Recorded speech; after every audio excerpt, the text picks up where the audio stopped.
বীর মুক্তিযোদ্ধা, বিশিষ্ট সমাজসেবক, বিশিষ্ট রাজনীতিবিদ এবং কলামিস্ট এম.এ. আব্দুস সালামের কন্যা মোসাম্মত সালমা নাহার রুম্পার বিয়ের অনুষ্ঠান অনুষ্ঠিত হয়েছে।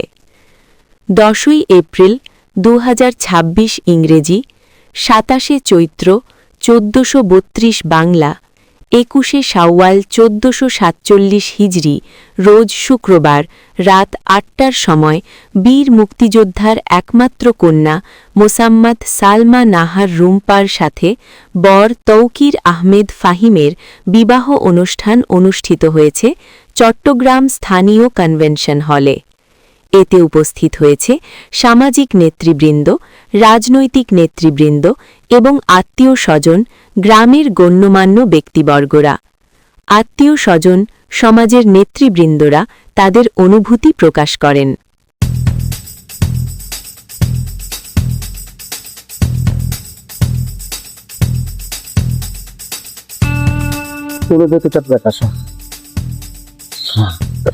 যে বিবাহ সেটা তো হযরত আদম আলাইহিস ইসলাম থেকে অনুমতি, হযরত আদম আলাইহিস ইসলাম থেকে তারপর আর পর্যায়ক্রমে এই যে বিবাহ এখন প্রথাটা চালু হয়েছে আল্লাহর হুকুম, সেটা আমরা সকলকে মানতে হয়, না মানলে গুনাহ হয়।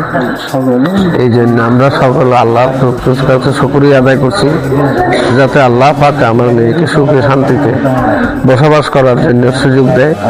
আল্লাহ নবী ওলি গস কুতুব রসুল আমার মেয়ে আল্লাহর হাওলা, যে জায়গায় যাক আল্লাহ যখন আমার ওনাকে সহায় হন, ওলি গস কুতুব রসুল উনি যেন সুস্থ শরীরে সারা জীবন সুখে শান্তিতে বসবাস করতে পারে। যত প্রকার লোভ লালসা হিংস্র বিদ্বেষ থেকে জাদুটনা থেকে আল্লাহ যেন আমার মেয়েকে রক্ষা করে, এই কামনা করি, আমিন।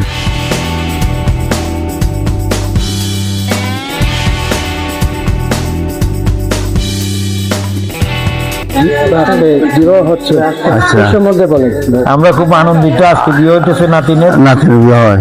হ্যাঁ, আমরা দোয়া করি, আমার দোয়া করি তার জন্য।